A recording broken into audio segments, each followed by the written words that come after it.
માતર શ્રી અમને મહારાણી કી જય, વલ્લભાધીશ કી શ્રી જય, ગોપાલલાલ પ્યારે પ્યારે. કી જય. ઉપસ્થિત મનોરથી પરિવાર, વ્રજધામના અમારા સર્વે કાર્યકર્તાઓ, કમિટી મેમ્બર્સ, લશ્કર ગોકુલ ગામના સર્વે વલ્લભીજનો, આમંત્રિત સર્વે મહેમાનો, પ્રસન્નતાનો અનુભવ કરી રહ્યા છીએ.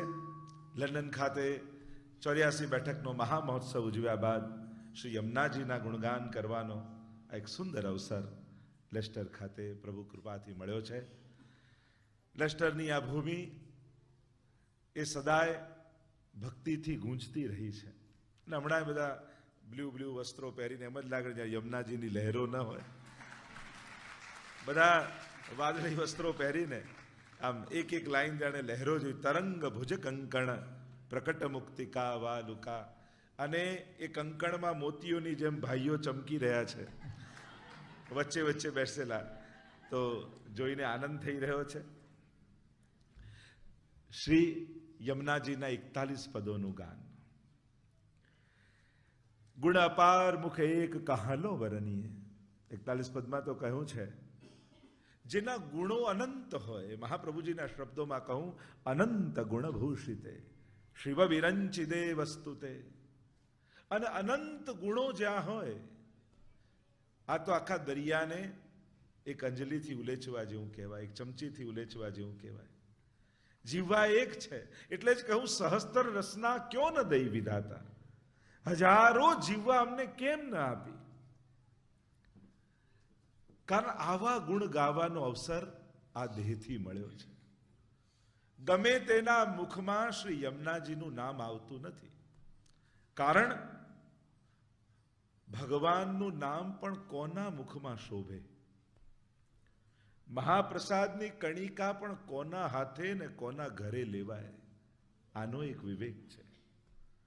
ભગવદ નામ આપણા કર્ણમાં પડવા જતું હોય ત્યારે ભગવદ નામ પણ કોના મુખે શોભે? કારણ યમુનાજીના નામના શ્રોતા કોઈ વૈષ્ણવ નથી, સ્વયં ઠાકોરજી છે. क्योंकि तिनके गुण सुनन को लाल गिरिधर न पिए आए सन्मुख ताके बिराजे. શું તમે એમ માનો છો કે હમણાં ઠાકોરજી વ્રજધામ હવેલીમાં બિરાજતા હશે? અરે ના ના, આ બધા જ વૈષ્ણવના હૃદયમાં બિરાજી અને ગોપાલ પ્રભુ યમુનાજીના ગુણગાન શ્રવણ કરવા અહીં ઉપસ્થિત છે. કારણ કે યમુનાજીના નામના ગુણગાનના મુખ્ય શ્રોતા એ સ્વયં ઠાકોરજી જ છે. જ્યાં એ ગુણગાન થતા હોય ત્યાં નિશ્ચિત પ્રભુ વિરાજતા હોય છે. અને આપણે બધા જ ભાગ્યશાળી થયા છીએ. ઓછા સમયમાં 41 પદ ગાવા એ તો સંભવ નથી, પણ પહેલા 2-3 પદ જ એ રીતે લઈશું કે જાણે 41 પદના સાર આવી જશે. અને એમે પહેલું બટન બરાબર લાગે શર્ટનું તો બાકી બધા બટન બરાબર લાગી જાય.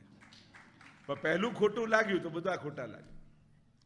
જીવનમાં પહેલું ડગલું બહુ મહત્વનું છે. જેમ કોઈ પરણીને સ્ત્રી ઘરમાં આવતી હોય અને જૂના સમયમાં આપણને ખ્યાલ છે, સાસુ થાળી લઈને ઊભા હોય અને ચોખાનો એ લોટો કળશ રાખે અને વહુને એમ કે પહેલું ડગલું ભર આમ. કારણ કે એ પહેલું ડગલું એ ઘરમાં એનું ભવિષ્ય કેવું હશે એનો સંકેત કરતું હોય છે. એટલે આપણે ત્યાં આરંભ બહુ મહત્વનો કયો છે.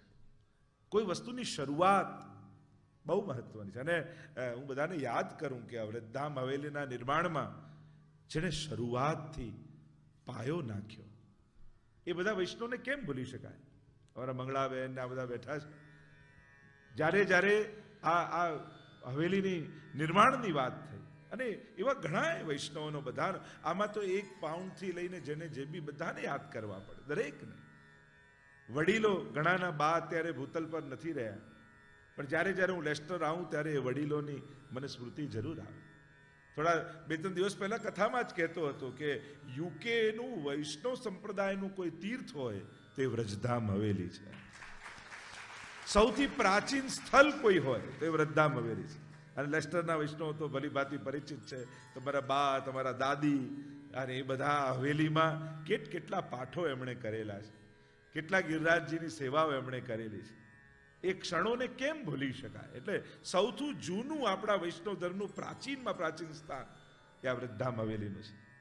કારણ કે એનો ઇતિહાસ તમે બધા જ જાણો છો કે પહેલેથી શ્રીજી મય એ હવેલી રહેલી છે. અને એટલા માટે આપણા બધા માટે એનું એક મહાત્મ્ય, એનું એક ગૌરવ આપણા બધાના. કારણ કે ત્યાં જ્યારે આવો છો ત્યારે કેવલ ઠાકોરજીના દર્શન નથી થતા, મહાપ્રભુજીના દર્શન નથી થતા, ગિરિરાજજીના દર્શન નથી થતા, તમને તમારા બાનાય દર્શન શ્રીજીના ચરણોમાં થાય છે. તમે યાદ કરો છો, હમણાં દાદીમાં અહીંયા આવતા, મારા મમ્મી અહીંયા આવતા, અહીંયા માળાજી કરતા, અહીંયા પાઠ કરતા. એ આપણા પૂર્વજોની સુધી આપણી એ સ્થાન સાથે જોડાયેલી છે. એને કેમ ભૂલી શકાય?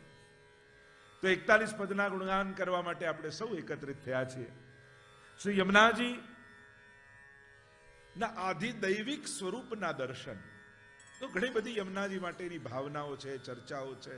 એમાં ભાવાત્મક પક્ષ આવે, સિદ્ધાંત પક્ષ આવે ને વ્યવહાર પક્ષ આવે.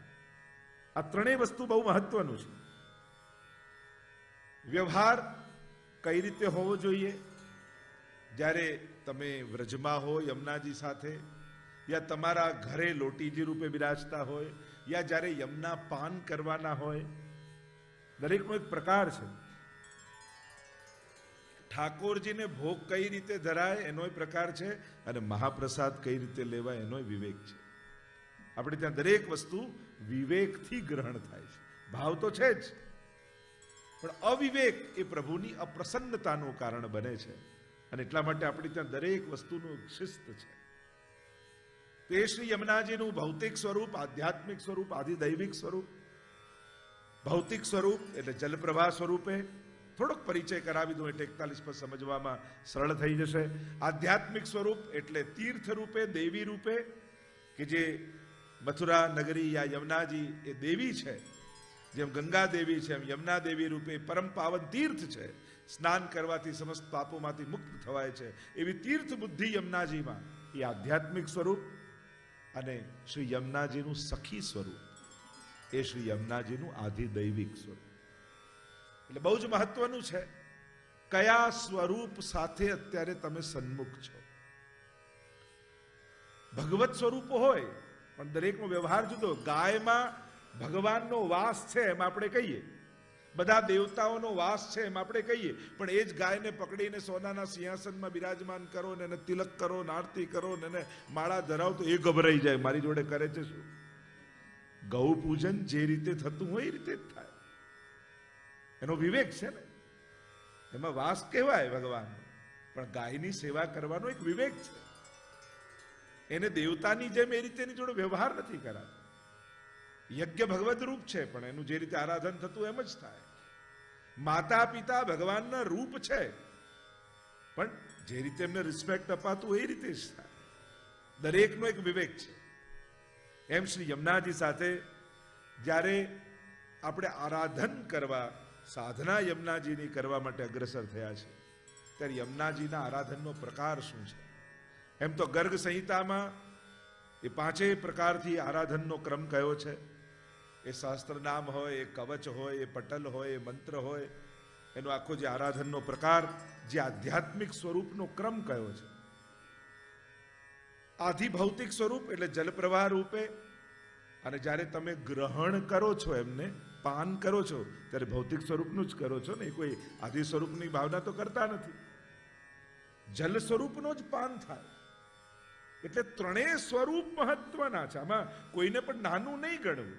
ઘણી વાર એમ કહીએ કે આપણે આધિ દૈવિક સખી સ્વરૂપ યમુનાજીનું આરાધન કરીએ, એ સ્વરૂપનું. એનો અર્થ એ નથી થતો કે આધ્યાત્મિક અને આધિ ભૌતિક સ્વરૂપ એની અવગણના થાય. આ ત્રણેય સ્વરૂપનું ગ્રહણ આપણે ત્યાં છે જ. જ્યારે પાન કરવા જઈએ, સ્નાન કરવા જઈએ, ત્યારે જલમાં જ કરીએ છીએ. અને એ જલ કોઈ સાધારણ નથી, એ સાક્ષાત ભગવદ રસરૂપ છે. એની સાથે આધ્યાત્મિક સ્વરૂપ તીર્થ રૂપા યમુનાજી. જ્યારે પણ તમે ભાઈ બીજ સ્નાન કરવા જાઓ, જો 3 તિથિ બહુ મહત્વની છે યમુનાજી સંબંધમાં. ચૈત્ર સુદ છઠ, ઠકરાણી ત્રીજ અને યમ દ્વિતીયા ભાઈ બીજ. આ 3 દિવસ, આ 365 360 દિવસ તિથિ પ્રમાણે આવે, એમાં 3 દિવસ બહુ જ મહત્વના. આ 3 તિથિઓ હંમેશા યાદ રાખવી યમુનાજી પક્ષમાં. ચૈત્ર સુદ છઠ યમુનાજીનો પ્રાગટ્યનો ઉત્સવ આપણે કહીએ છીએ, અને એની પણ ઘણી બધી ચર્ચાઓ છે. બીજું ઠકરાણી ત્રીજ, હિંડોળાના દિવસો ચાલતા હોય એ દિવસે દુનિયાભરની બધી જ હવેલીઓમાં લગભગ કાચના હિંડોળા થાય, કારણ કે એ કાચ જલપ્રવાહના રૂપથી સંકેતથી એ નિયમના હિંડોળા હોય, એટલે ઠકરાણી ત્રીજના દિવસે કાચના હિંડોળા. અને એ જ દિવસે મહાપ્રભુજીને સાક્ષાત આધિદૈવિક સ્વરૂપનો સ્વાનુભાવ થયો હતો. ગોવિંદ ઘાટ ઠકરાણી ઘાટની આપણે બેઠકજીની કથામાં જોયું, સાક્ષાત યમુનાજી પ્રગટ થયા અને ત્યાં જ સાક્ષાત ઠાકોરજી પણ પ્રગટ થયા. બંને સાક્ષાત પ્રાગટ્યનું દર્શન મહાપ્રભુજીને સ્થાન પર થયું છે. તો ઠકરાણી ત્રીજનો એ દિવસ. ત્રીજી વાત, યમ દ્વિતીયા એ આધ્યાત્મિક સ્વરૂપ સાથે જોડાયેલું છે. એ દિવસે દેવી રૂપ યમુનાજી સૂર્યપુત્રી છે, અને વચન યમરાજાની આપણે કથા ખબર છે એટલે બહુ ચર્ચા નથી કરતો કે ભોજન કરવા માટે બોલાવ્યા, એટલે જ આપણે ત્યાં ભાઈ બીજના દિવસે ભાઈ ભોજન કરવા માટે આવે બહેનને ત્યાં, અને ઉપહાર રૂપે આપે. યમરાજાને ભોજન કરવા માટે બોલાવ્યા, વચન માંગવાનું કહ્યું કે આજના દિવસે જે મારી ભીતર સ્નાન કરે એને ક્યારેય યમયાતના ન ભોગવવી પડે. એવા પ્રકારનો વિવેક યા એવા પ્રકારની કથા આપણે બધા જાણીએ છીએ, સાંભળી છે, એટલે ત્રીજો દિવસ એ મહત્વનો છે. ખાસ કરીને વૈષ્ણવોને યમુનાજી માટે વિશેષ લગાવ હોય છે. જો એ જ પ્રભુ જ્યારે માધુર્ય રૂપ ધારણ કરે ત્યારે શ્રીનાથજી બને, એ જ પ્રભુ જ્યારે સૌંદર્ય રૂપ ધારણ કરે ત્યારે શ્રી વલ્લભ બનીને સામે આવે, એ જ પ્રભુ જ્યારે ઐશ્વર્ય રૂપ ધારણ કરે ત્યારે યમુનાજી બનીને સામે આવે. એ જ રસો વૈ સહ, જે વેદમાં બ્રહ્મનું રૂપ કહ્યું છે, એ જ બ્રહ્મનું રૂપ જ્યારે આ ત્રણેય રૂપે સન્મુખ થઈને આવે છે ત્યારે એ મહાપ્રભુજી શ્રીનાથજી કે યમુનાજી રૂપે પધારે. યમનાષ્ટકમાં તો ઘણી ગહન ચર્ચાઓ, આપણે ત્યાં તો સાક્ષાત ગાયત્રી મંત્રની પણ ઉપાસનાનું કહ્યું છે. ભુવમ ભુવન પાવનિમ અધિગતા અનેક સ્વનૈ ભૂર ભુવ સ્વ, એમ કરી નાખવું. ગાયત્રી મંત્રની પણ ઉપાસના છે, હમણાં હું એમાં નથી જતો, પણ એ યમનાષ્ટકમાં આખું ગાયત્રી મંત્ર બી સમાયેલું છે. કારણ કે સવિતા છે ને, ન જાતું યમયાતના ભવિતતી પાનત માતા છે, એની પણ આખી ગૂઢ રૂપે ઘણી બધી ચર્ચાઓ છે. યમનાષ્ટકમાં અનેક આચાર્યોએ બહુ સુંદર ટીકાઓ આપણને આપી છે, અને આવા અલૌકિક સ્વરૂપોને તો અલૌકિક દ્રષ્ટિથી જ જોવા પડે. ભૌતિક અને લૌકિક દ્રષ્ટિથી આકાર જોઈ શકાય, એની માપ, ઊંડાઈ, પહોળાઈ એ બધું માપી શકાય, પણ એના સ્વરૂપનું મહાત્મ જ્ઞાન એ તો આધ્યાત્મિક અને આધિદૈવિક બુદ્ધિથી જ થઈ શકે, એ લૌકિક દ્રષ્ટિથી ન થાય. તમે શ્રીનાથજી કેટલી હાઈટના છે, કેટલા પહોળાઈના છે, કેવા રંગના છે, કેટલું વજન છે, આ બધું જાણો, અને એ જાણવાથી ઉદ્ધાર થાય. પણ હા, એ રસો વૈસહ સ્વરૂપ છે. સ્વરૂપ જ્ઞાન કરો છો ત્યારે નિષ્ઠા દ્રઢ થાય છે, મહાત્મ જ્ઞાન જે થાય. એટલે 3 જ્ઞાન બહુ જરૂરી છે: મહાત્મ જ્ઞાન, તત્વ જ્ઞાન અને સ્વરૂપ જ્ઞાન. સૌથી પહેલા મહાત્મ્ય જાણવું, પછી સ્વરૂપ જ્ઞાન થાય, અને ત્યારે એમની કૃપાથી તત્વ જ્ઞાન થાય કે આ તત્વથી શું છે. અને ત્યારે મહાત્મ જ્ઞાન પૂર્વસ્તુ સુદૃઢ સર્વતોધિક સ્નેહ ઇતિ ભક્તિ, પછી ભક્તિ બને છે. મહાત્મ જ્ઞાન વગર એ સ્વરૂપમાં ભક્તિનો ઉદય થતો નથી. આસક્તિ થઈ શકે, જો કે પહેલી જ નજરે પ્રેમ, આ આસક્તિ કહેવાય. પહેલી નજરે થયો, પછી અઠવાડિયા પછી એમ થાય કે આ તો જોવા જેવો જ નથી, એવું થાય ને. તો મૂળ વાત એ છે કે વ્યક્તિ કોઈની પ્રતીક્ષામાં કાંકરા લઈને એક દિવસ ગણતો હોય, ને પછી પરણ્યા પછી એ જ કાંકરા દાળમાં નીકળે, તો પછી શું થાય? આસક્તિ બહુ ટકતી નથી મનુષ્યને. આસક્તિ એ જ્યાં સુધી વ્યસન સુધી ન જાય ત્યાં સુધી એ નિષ્ઠા, એટલે ભક્તિને નિષ્ઠા બનાવવી બહુ જરૂરી છે. સત્સંગથી આસક્તિ પેદા થાય, પણ ગુરુ કૃપાથી એ આસક્તિ નિષ્ઠા બને છે. એટલે નિષ્ઠા બનવી, હું કોનો છું એ જ જો તમને ખબર નહીં હોય તો દોડીને જશો ક્યાં જ્યારે જરૂર પડશે ત્યારે? ક્યાં ભાગીને જશો? આપણને એટલી જાણકારી ખરી કે હું કોનો, અને જો એ જ ખ્યાલ ન હોય તો જ્યારે એની જરૂર પડશે ત્યારે ક્યાં જશો? એટલે એક દિશા બહુ જરૂરી. તો યમુનાજીના 41 પદોનો હમણાં બીજી કોઈને ચર્ચા કરતા સીધા યમુનાજીના ગુણગાન. 41 મર્યાદા માર્ગમાં 40 હોય, પુષ્ટિ માર્ગમાં 41 છે. કારણ કે અહીંયા સ્વરૂપ નિષ્ઠા, સ્વરૂપ આસક્તિ, સ્વરૂપ ભક્તિ એ વિશેષ રૂપે છે. કેવલ મહાત્મ્યના ગુણગાન નથી, મહાત્મ્યની ભક્તિ નથી, સ્વરૂપ નિષ્ઠા છે. એટલે બીજે બધે 40, અહીંયા 41 ક્રમ હોય. એ શિક્ષાપત્રો 41, આપણે આપણા 41 યમુનાજીના પદો, આપણા ખેલના દિવસો 40 અને પછી 41મો દિવસ આવે. એમ આપણે ત્યાં 41 4 અને 1 4 અને 1, એટલે કે એક ઠાકોરજી, એક યમુનાજી, એક મહાપ્રભુજી, એ જ આપણા ચારે પુરુષાર્થ રૂપ છે. ધર્મ, અર્થ, કામ અને મોક્ષ એ જ છે. ચારે વર્ણો પર કૃપા કરનારા છે, ચારે આશ્રમો ઉપર કૃપા કરનારા છે. એમ ઘણી બધી ચર્ચાઓ 41 પદની આવે છે, પણ અત્યારે જો એ કરવા જઈશું તો ઘણો સમય જશે. પણ મૂળ વાત એ છે કે આ બધું સાંભળ્યા ગાયા પછી આપણી ને પ્રભુની એક તાલી થઈ જાય, એ જ 41 છે. જ્યારે આપણી ને ઠાકોરજીની એક તાલી થઈ જાય, એક તાલી. બાકી તો 40 ઘણે ભાવ છે. 19 પછી એક ઉમેરો એટલે 20 જીવનમાં આવે. અને 20 ક્યારે? બીજા 5 વસ્તુ રે, સત્સંગ, ગુરુ કૃપા, વૈષ્ણવનો સંગ, ભગવત દર્શન, આવી 5 વસ્તુ રે તો પછી 20. એ 20 ને 5 25, તો એ 20 પચે. પણ હજી 5 વર્ષ ટકેલા રે તો 25 ને 5 30, તો જ ભવસાગર તરીશ. પણ વલ્લભની કૃપા થઈ જાય તો પછી બીજા 5 ઉમેરાઈ જાય, 5 તત્વો, તો 30 ને 5 5 ને 35. અને આ બીજા 5 પુષ્ટિ માર્ગના સ્વરૂપો છે, એમની કૃપા થાય તો જ ભક્તિ માર્ગમાં 40. પણ એક પ્રભુ સન્મુખ, એવા ઘણા બધા ભાવ છે. એમના બધા બહુ બધી ચર્ચામાં કરવા જઈશ તો 41માં જ પછી ઘણી બધી ચર્ચાઓ જતી રહે. તો યમુનાજીના એમ કહેવાય છે કે શ્રી હરિરાય મહાપ્રભુજી એમણે કૃપા કરી. 108 પદો એમ તો યમુનાજીના છે, પણ એમાંથી વિશેષ પદોને ચૂંટી એમના 108 પદોના સાર રૂપ એક સુંદર પુષ્પની માળા બનાવી. અને 41મું પદ એનો થાક કહી શકાય, મુખ્ય મણકો સુમેરુ કહી શકાય, એવા 41મું પદ રાખી અને આખી જે મણકા પદોની માળા બની એ 41 પદો. અને અદ્ભુત પદો છે.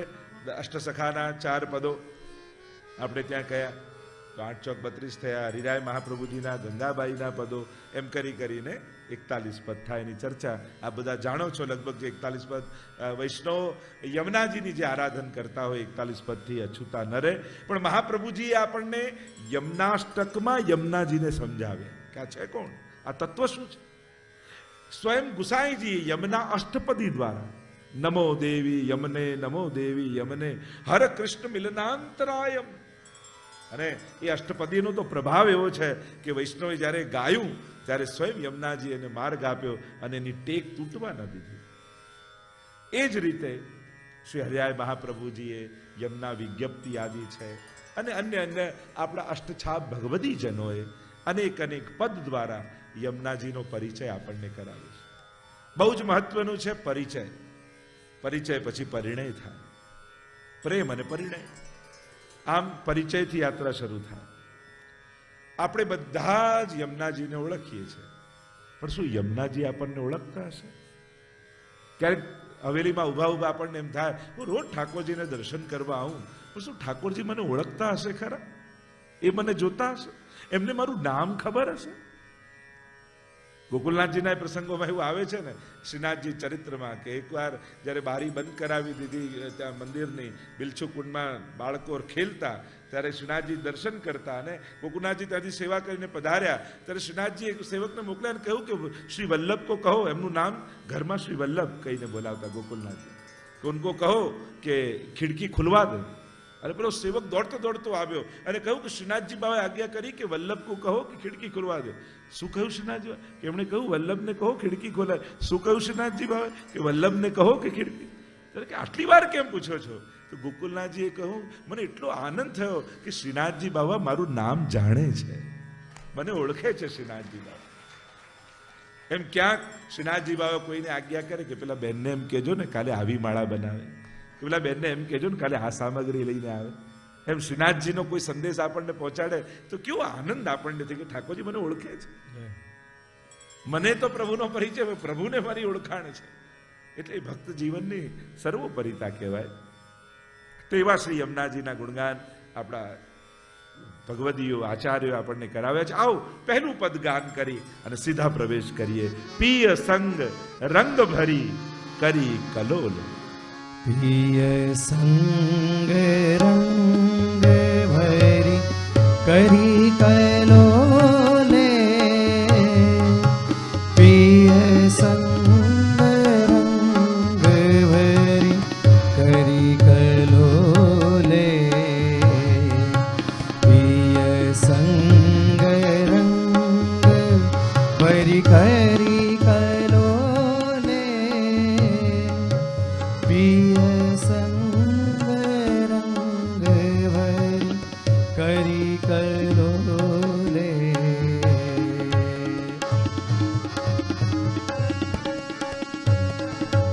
सबन को सुख दे पिय संग करत सैन, चित्त में तब परत चैन, जब ही बोले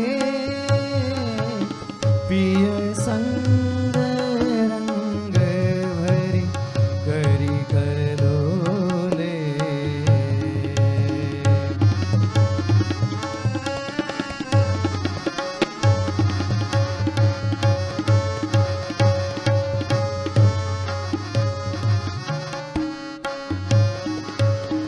अति विख्यात सब बात इनके हाथ, अति विख्यात सब बात इनके हाथ, नाम लेत ही कृपा करिय तो ले.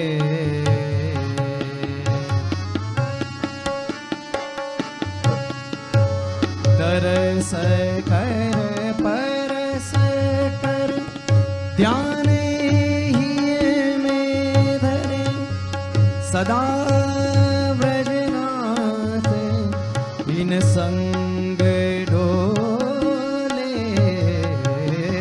पिय संग रंग भरी करी कलोले.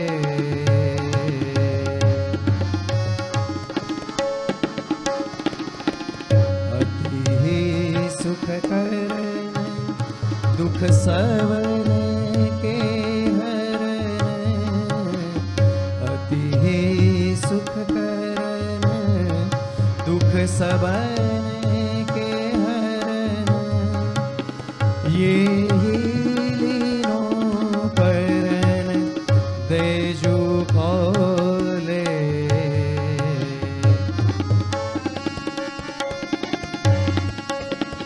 ऐसी यमुने जान तुम करो गुणगान, ऐसी यमुने जान तुम करो गुणगान, रसिक प्रीतम पाए मग अमोले,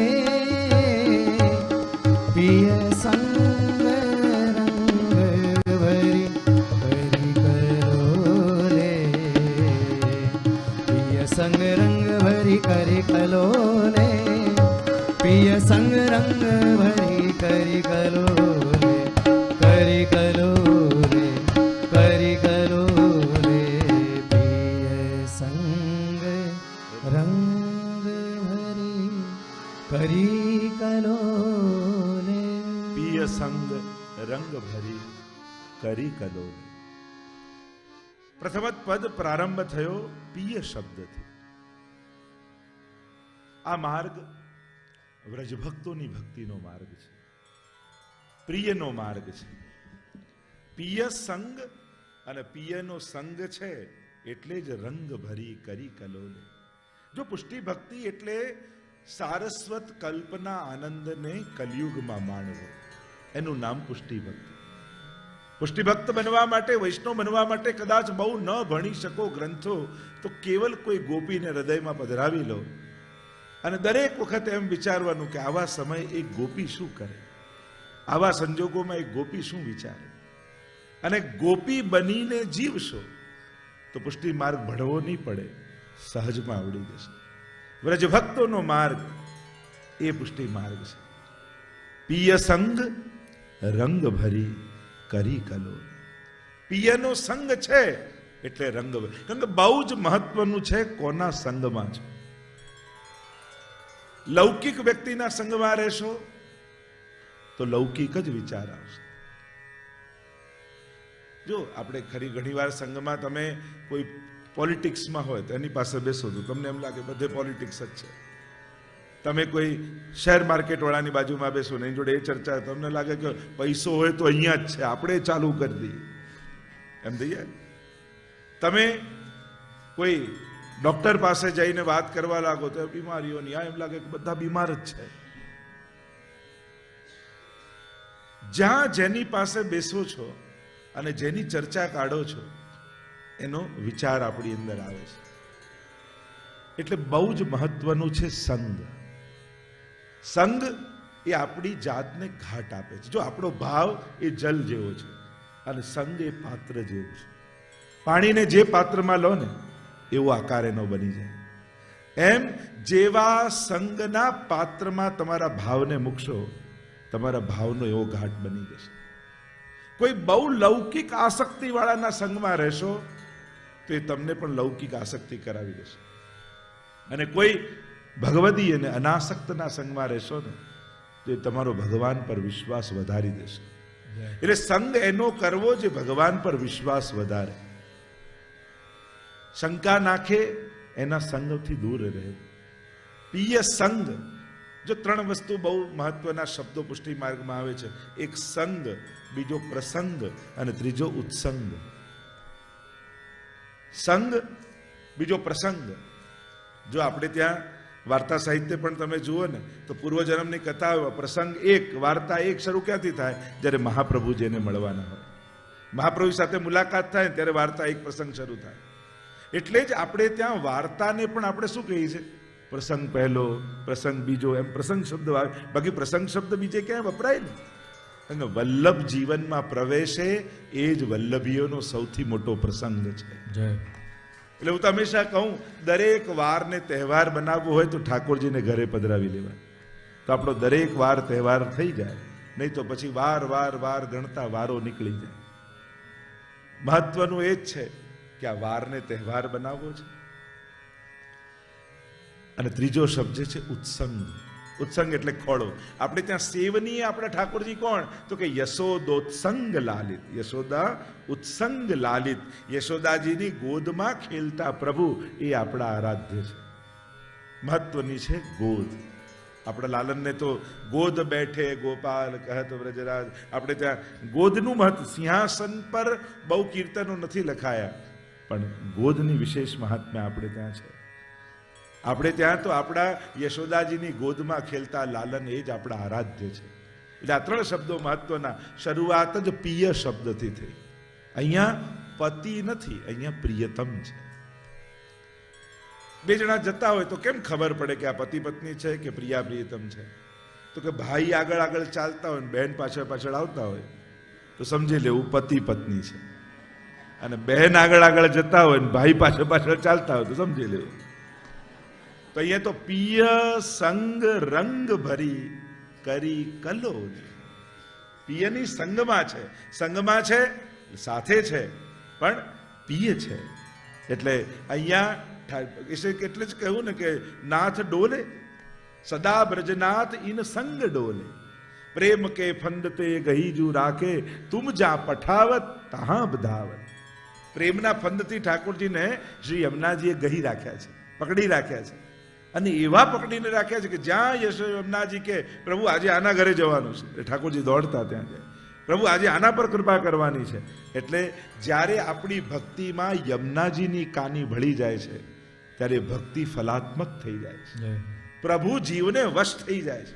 કારણ જા મુક્તે શ્રી યમને यह नाम आवे, ता पर कृपा करे श्री वल्लभ प्रभु, और सोई श्री यमुनाजी को भेद पावे. અને યમુનાજીનો ભેદ, યમુનાજીના સ્વરૂપને, સામર્થ્યને, સ્વભાવને, લીલાને સમજવા એ કૃપા વગર સંભવ નથી.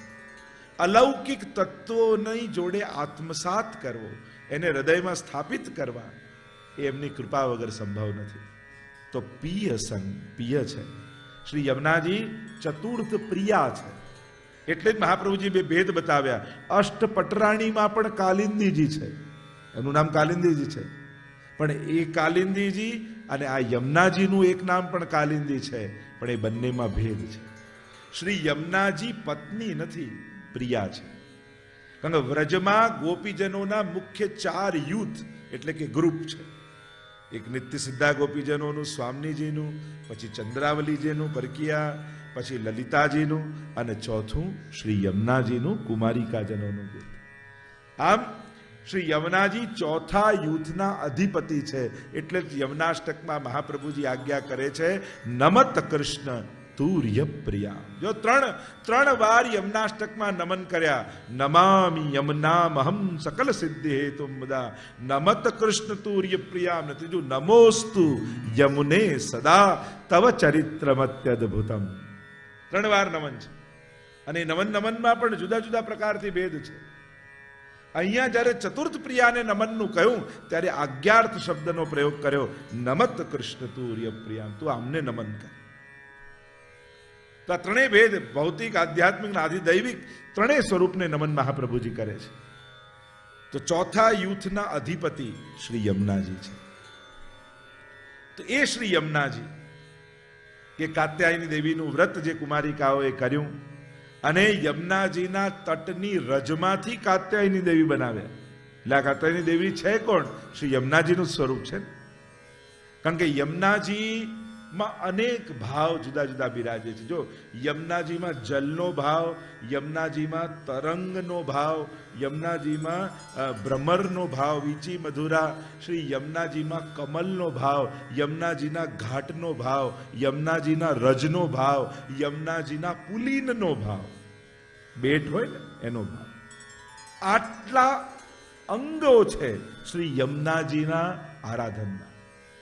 અને આ એક એક અંગોનો ભાવ જ્યારે તમે હૃદયમાં ધારણ કરો છો, અને પછી જ્યારે યમુનાજીના દર્શન કરો છો, ત્યારે તમને કોઈ વહેતું જલ નથી દેખાતું, તમને ત્યારે યમુનાજીના એક એક અંગ દેખાય છે.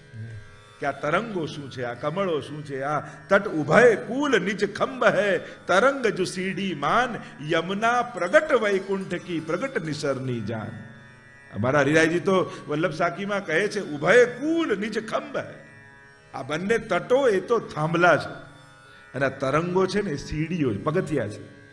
આ પગથિયા ચડીને ક્યાં જવાનું? પ્રગટ વૈકુંઠ કી નિસરણી જાન. માનો આ ઠાકોરજીએ વૈકુંઠ માટે આ નિસરણી મૂકી છે, અને આ લહેરોના પગથિયા પર ચાલતા ચાલતા સીધા વૈકુંઠ સુધી પહોંચી જવાય છે. એવું યમુનાજીનું સ્વરૂપ કહ્યું. એક નિતંબ તટ સુંદરી નમત કૃષ્ણ તુર્ય પ્રિયામ, ચલત ટેડી હોય લેત પિય કોમ.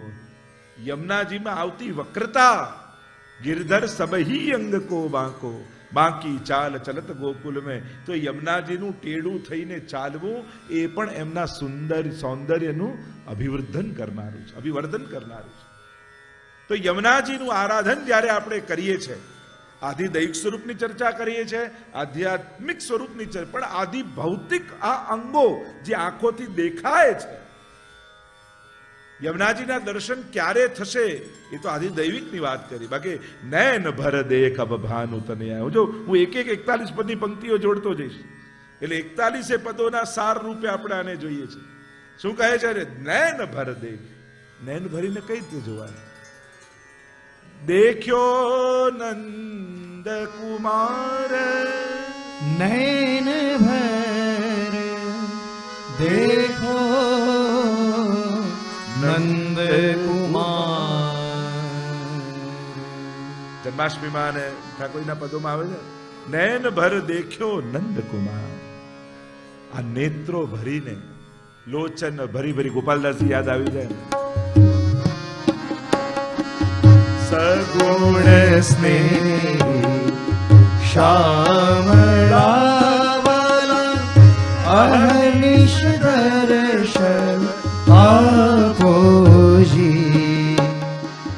પરમ સુખ દેવાને કાજે વ્રજ મંડળ સ્થિર કરી સ્થાપોજી એ પદ ક્યારે તે દેખશું પદ ક્યારે દેખશું જે ગોધન પૂઠે યો કરતા ઠાકોરજી પધારે.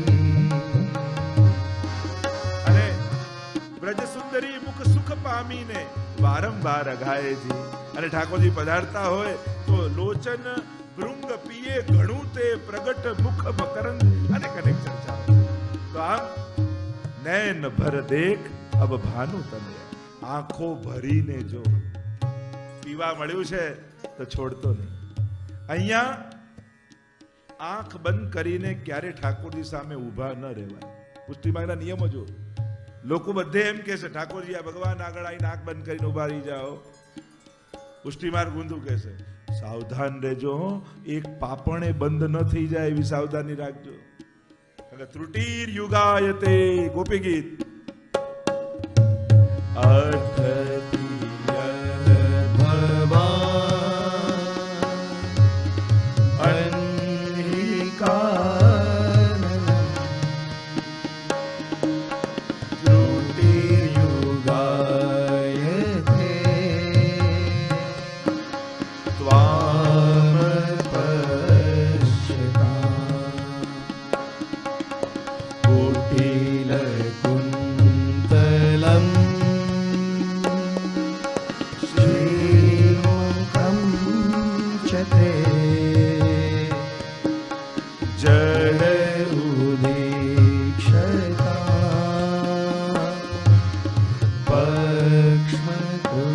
પાપણ બંધ થાય તોય ગોપીઓ કહે યુગ વીતી ગયો હોય એવો વિરહ ન થાય. એટલે હવેલીમાં તો તમને એમ કહેવામાં આવશે જો ઠાકોરજી સામે છો આંખ બંધ ન થઈ જાય. જો કથામાં બેઠા છો કાન બંધ ન થઈ જાય. ધ્યાન રાખજો.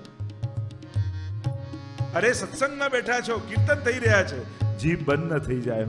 ધ્યાન રાખજો. જ્યાં ચાલવું જોઈએ ત્યાં તો ચાલવું જ જોઈએ. આપણે ત્યાં કહેવત છે ને કે દશેરાના દિવસે જ ઘોડો દોડે કે ના દોડે? આખું વર્ષ દોડતો હોય પણ જે દિવસે દશેરાના દિવસે ફરવાનું હોય ચાલવાનું હોય એ દિવસે જ અટકી જાય. ઘણી વાર ક્ષણોને ચૂકી જશો ને તો વર્ષો અફસોસ રહી જશે.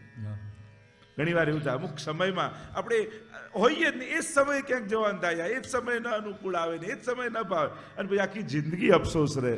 અને પછી લોકો કરાવે ખરા તમે નતા ને બહુ આનંદ આવ્યો. તમે ફરવાય ગયા છો ને જોજો તો પૂછશે ક્યાં ફરી આવ્યા? જે જગ્યાએ નહીં ગયા હોય ત્યાંનું અરે ત્યાં ના ગયા લો તમે તો બધું ખોઈ દીધું. એ તો મેઇન જગ્યા હતી એમ કઈ તમારી આખી ટૂર ઉપર પાણી ફેરવી દે. ઘણી વાર ક્ષણો ચૂકી જવાથી વર્ષો અફસોસ રહી જાય છે. અરે જવાનું જ હતું બધું જ નક્કી હતું અને હું રહી ગયો. ક્ષણો ચૂકી ગયા. લમ્હો ને કી ખતા और સદીઓ ને સજા પાઈ. ભૂલોમાં એવું છે ને 2 મિનિટની ભૂલો વર્ષો ભોગવવી પડતી હોય છે. કાંઈ ના હોય છતાંય એ 2 મિનિટ ભૂલી ગયા ચૂકી ગયા આપણે વિવેક કે જે બી હોય આખી જિંદગી એનો અફસોસ આપણને રહે. અને એટલે જ અહીંયા પુષ્ટિ માર્ગમાં ક્ષણોને પકડવાની વાત છે, તકોને પકડવાની વાત છે. કે ઘણીવાર વર્ષોની સાધના ન હોય પણ ઘણા લોકો રાઈટ ટાઈમે આવી જાય અને લાભ લઈ જાય. એવું થઈ જાય. ઘણીવાર એવું છે કે યોગ્ય ક્ષણે ઉપસ્થિત જીવ અને એને મળી જાય. તો આ જ મહત્વની વાત છે જીવનમાં યોગ્ય સમયે યોગ્ય તક ઝડપી લે. બાકી ફ્યુચરના બધા પ્લાનિંગો કંઈ બહુ સાચા ઠરતા નથી. જ્યારે થયું એ સાચું, કરી લીધું એ સાચું. બાકી વિચારો તો આપણે કોણ જાણે. કોઈને ખબર હતી એ કૌશલ્યાજીને બસ કાલે મારા રામનો રાજ્યાભિષેક થવાનો જ છે. દશરથને તો થવાનું જ છે. દશરથ રાજા, સાધારણ માણસ નહીં, રામનો રાજા. અને ન જાણ્યું જાનકી નાથે કે કાલે શું થવા. ઈચ્છા તો જીવનમાં એવું જ છે. અને જે કાલ ઉપર બહુ જ રાખે ને એની આજ બહુ બગડે છે. કાલના પ્લાનિંગો જે બહુ જ કરતા હોય ને આજના આનંદને બહુ ગુમાવી દેતા હોય છે. આજે આનંદ લીધો તો બીજું કાલે કાંઈ નહીં મળે તો આજના આનંદને વાગોળવા તો થશે, પણ જેને આજનો જ આનંદ લીધો અને કાલનું ચૂકી ગયું તો કાંઈ નહીં રહે. આજે જેને આનંદ લીધો તો કાલે કદાચ તક ન મળી તોય ગઈકાલે આપણે બહુ સારો લાભ લીધો, બહુ આનંદ થઈ ગયો. વાગોળવા માટે કંઈક તો મધુર સ્મરણો રહેશે. તો જે ચર્ચા કરી રહ્યા છીએ આપણે, નેત્રો ભરી લોચન ભરી ભરી પીજેજી, નેત્રો ભરીને આપણે ત્યાં એ વારંવાર એ વસ્તુનો ઉલ્લેખ આવે છે. નયન ભર દેખ દબ ભાનુ તને, આ સૂર્યપુત્રી યમુનાજીને આંખો ભરીને તું જો. કેમ? કારણ કે જો આંખોમાં એમને ભરી લઈશ ને તો હૃદય કૃષ્ણથી ભરાઈ જશે, કૃષ્ણ પ્રેમથી ભરાઈ જશે. અને દવાનું તો એવું છે, તમારા હાથમાં દુખતું હોય, પગમાં દુખતું હોય, ગમે ત્યાં દુખતું હોય, દવા ક્યાં ખાઓ? મોઢા પર જ ને. દુખાવો ત્યાંનો જતો રહે છે ને ઉપાય ત્યાંનો થઈ જાય છે. એમ આ બધા ભવરોગોના દુખાવાની એક જ દવા છે, જીભ પર મૂકેલું યમુનાજીનું નામ. જા મુક્તે છે જો ભક્ત પ્રતિપાર જંજાર ટારે. અરે યમુના કે નામ અઘદૂર ભાજે.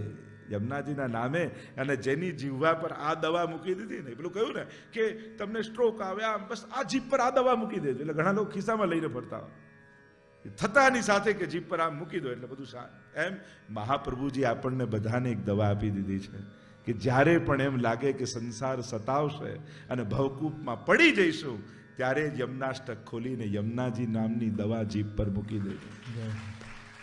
ગુણ અપાર મુખ એક કહાલો વરની આશુ. યમુનાજીનું નામ એ અનંત ગુણભૂષિતે, ગુણો અનેક રોગોનો દવા છે યમુનાજીનું નામ.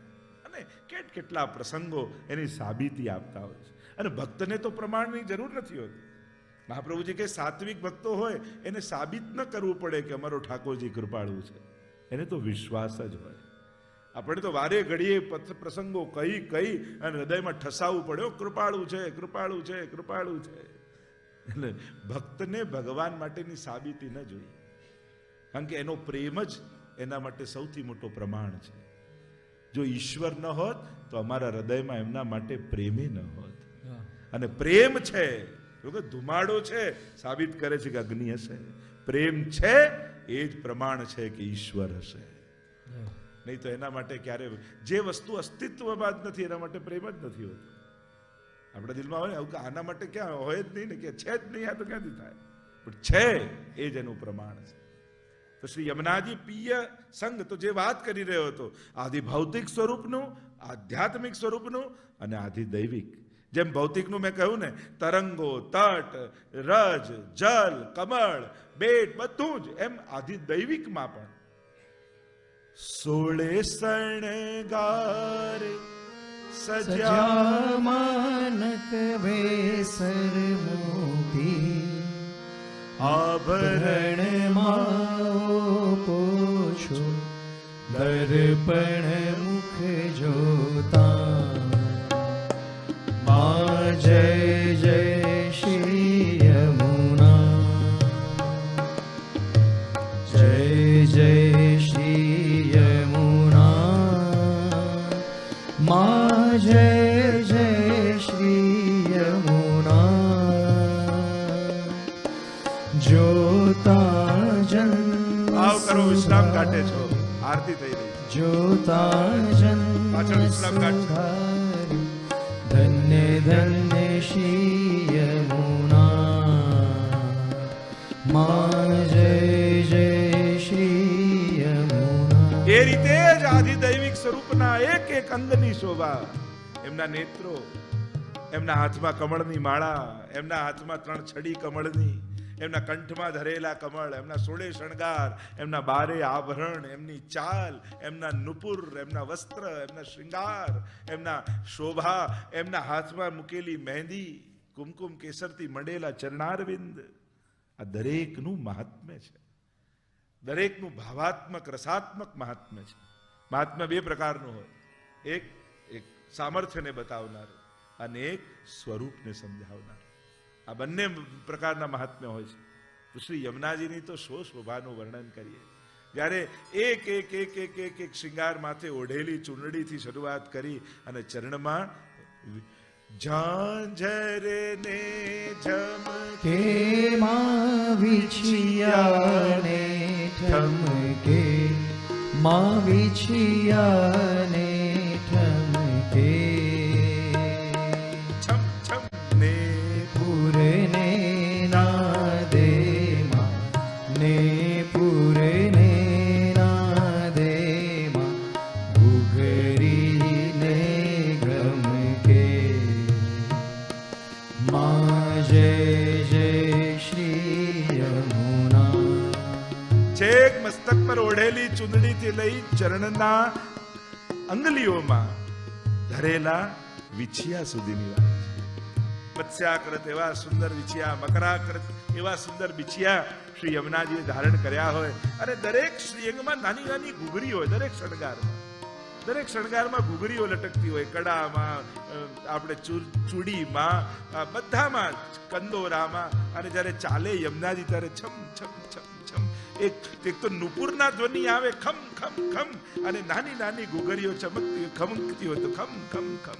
આમ સુંદર રણકાર થતો હોય. એટલે જ્યારે યમુનાજી પધારતા હોય ને એટલે બધા જ ગોપીજનો ચોંકી જાય. હા, યમુનાજી આવતા લાગે છે. એમના શ્રીઅંગના રણકારથી ઓળખાઈ જાય કે કોણ પધારી રહ્યું છે.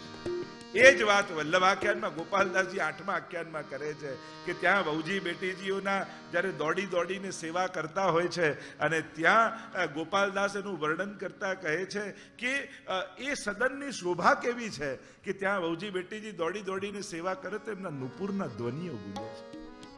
અને એના વર્ણન કરતા ગોપાલદાસ કહે છે, સંધ્યા સમય શ્રૃંગાર નૌત ફૂલ ગૂંથે સૌમણી સદન શોભા નિરખતા તે લક્ષ્મી મન પામ્યા રહી.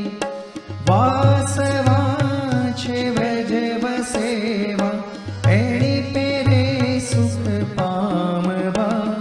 શ્રી પુરુષોત્તમ ઉત્તમ વરને સમય જોઈ શિરના. અને ત્યાં નુપુરના અને ઝાંઝરના ઝણકારનો ઉલ્લેખ ગોપાલદાસ આગળ વર્ણન કરતા કહ્યું છે કે આ રીતે સેવતો. અહીંયા યમુનાજીની જે વાત કરી રહ્યા છે તો શ્રી યમુનાજીનો એ રણકાર સૌને રોમાંચિત અને આનંદિત કરવા વાળો છે. તો આદિ ભૌતિક, આધ્યાત્મિક અને આદિ દૈવિક ત્રણેયના શ્રીઅંગની શોભા છે. આધ્યાત્મિકની પણ શોભા છે, તીર્થ રૂપા છે. અને મહાપ્રભુજી એક જ શબ્દમાં આધ્યાત્મિક સ્વરૂપની સુંદર વાત કરતા કહ્યું, વિશુદ્ધ મથુરા તટે. એ સપ્તમી એક છે એટલે ત્યાં વાક્ય પૂરું થઈ જાય છે. અને સકલ ગોપ ગોપી તે જુદું વાક્ય છે. વિશુદ્ધ મથુરા, સપ્તપુરીમાંની એક પુરી. અને ત્યાં શ્રી યમુનાજીનો વાસ અને એ યમુનાજી તીર્થ રૂપા બિરાજે છે કે જે પ્રાતહિ નાથ અઘદૂર જાત, જે સ્નાન કરે એના બધા જ પાપો નિર્મૂલ થઈ જાય. માનો જનની રાખત પુત્ર બારે, એવા શ્રી યમુનાજી. તો પિય સંગ રંગ ભરી, આનંદ ભરી, કિલ્લોલ ભરી, એવા શ્રી યમુનાજી. સંગથી જ રંગ આવે અને જેનો સંગ હશે એનો રંગ લાગશે જ. અને યમુનાજીને તો સદાય ઠાકોરજીનો સંગ છે. યમુનાજીને ક્યારેય વિરહ નથી. એટલે કોઈ વિરહના વચન યમુનાજીના મુખથી આપણે સાંભળતા નથી. જેમ રાધાજી, સ્વામીજી, લલિતાજી, ચંદ્રાવલીજી બધાના મુખે વિરહની વાત આવે, પણ યમુનાજીના મુખે વિરહની વાત નથી આવતી. કારણ કે અખંડ સૌભાગ્યવતી છે, અખંડ સંયોગવતી છે. પ્રભુ એક ક્ષણ પણ, અરે શયનમાં પણ ઝારીજી સૈયાજીમાં પધારી જાય તો તુરંત ટેરો આવી જાય, ઠાકોરજી પધારી જાય. વિપ્રયોગ થતો નથી, અખંડ સંયોગ છે.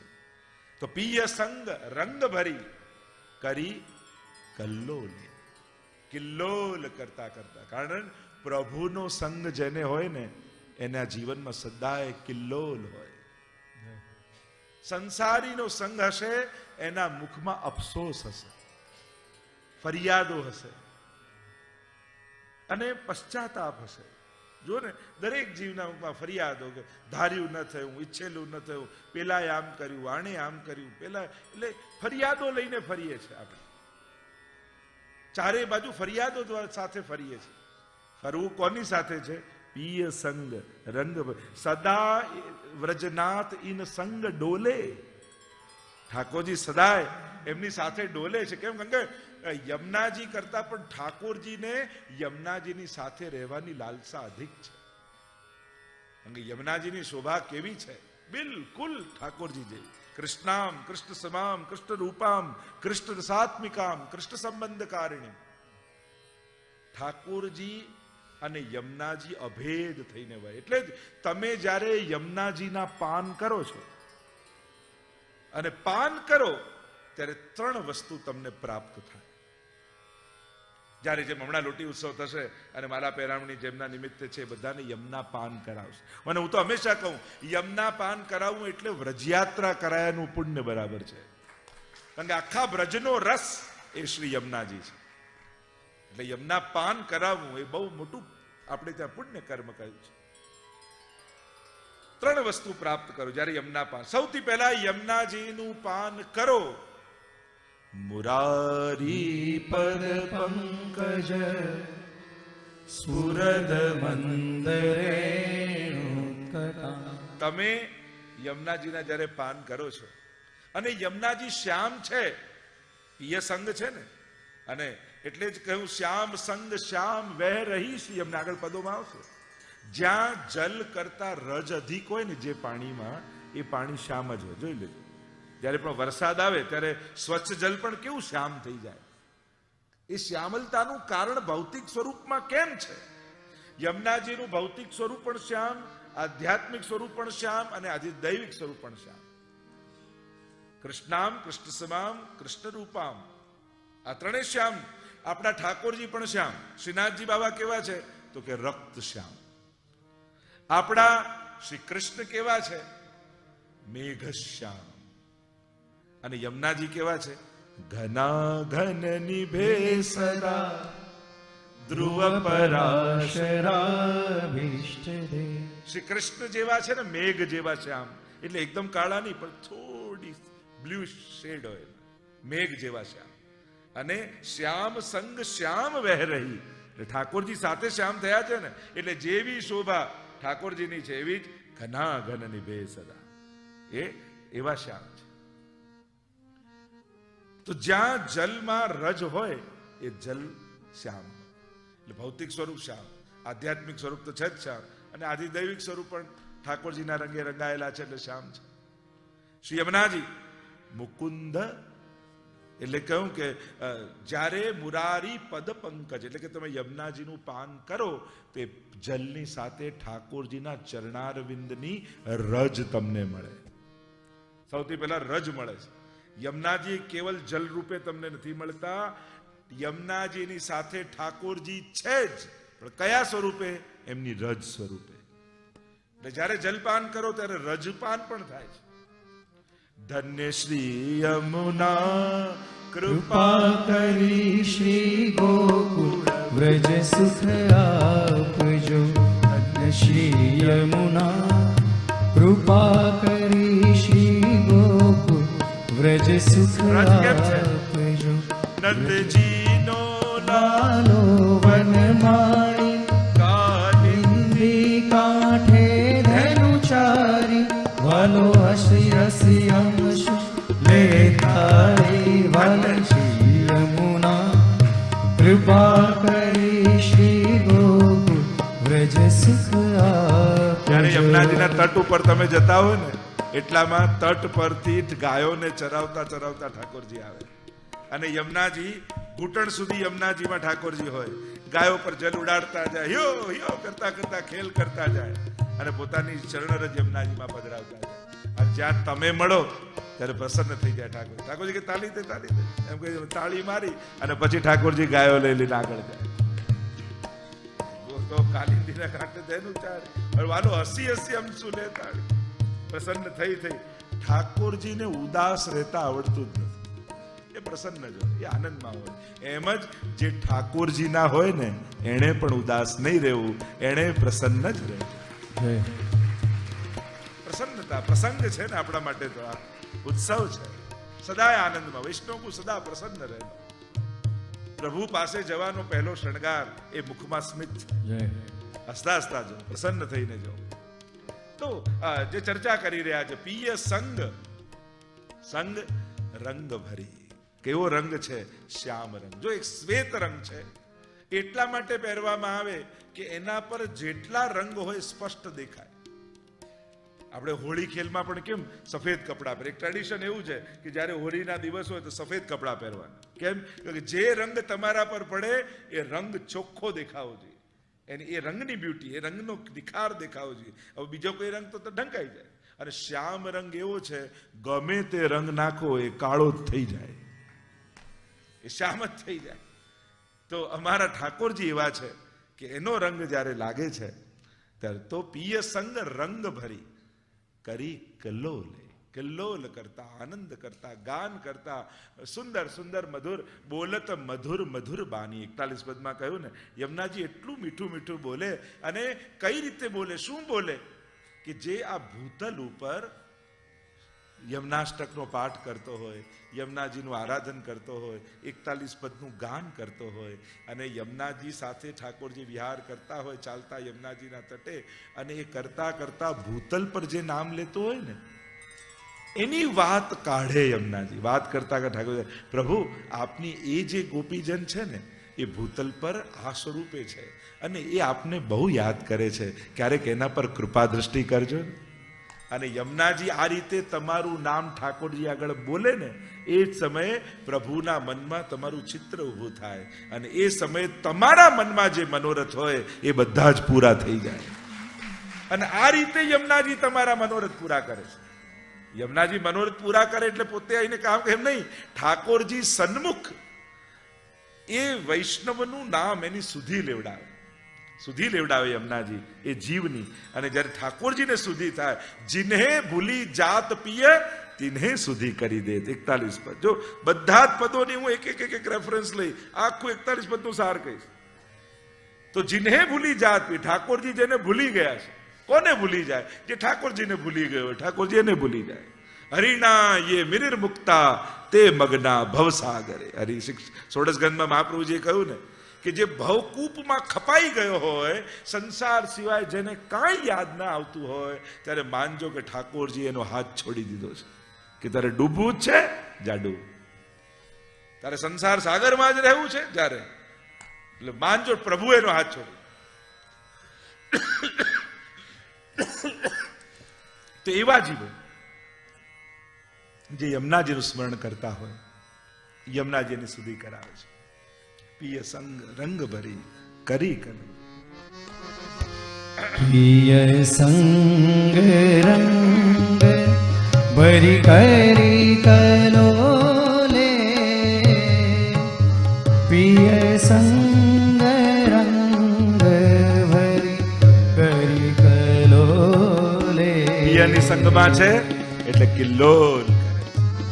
સંગનો પ્રભાવ. જો ઘણીવાર આપણી અંદર બહુ ભક્તિ ના હોય, ભાવ ના હોય, પણ કોઈ ઘણીવાર કોઈ ટૂરમાં જતા હોઈએ, યાત્રામાં જતા હોઈએ, કોઈ ગુરુજન ક્યાંક મળી જાય, કોઈ વૈષ્ણવજન મળી જાય અને એનો સંગાત થઈ જાય ને તોય આપણે પાઠ કરતા થઈ જઈએ, ભગવત નામ લેતા થઈએ કે મારે હવે ઠાકોરજી પધરાઈ લેવા છે. એ સંગનો પ્રભાવ કેવો થાય? ભલે થોડા સમય માટે રહે પણ એનો પ્રભાવ રહે છે.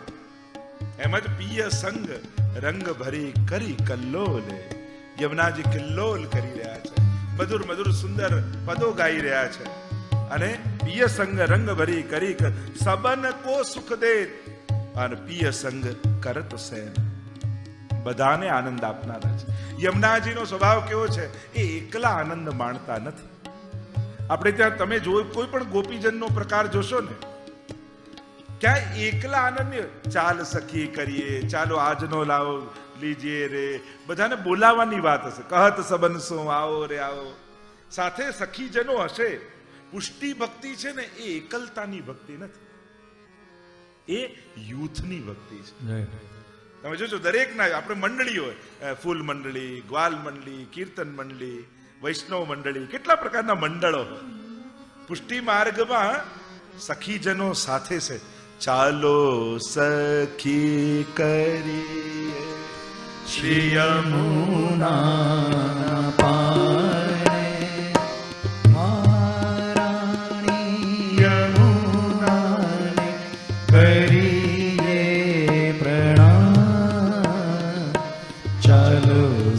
સખી કરીએ ચલ સખી યમુનાજીના પાન કરવા જઈએ. શ્રી યમુનાજીને વંદન કરતા આવી.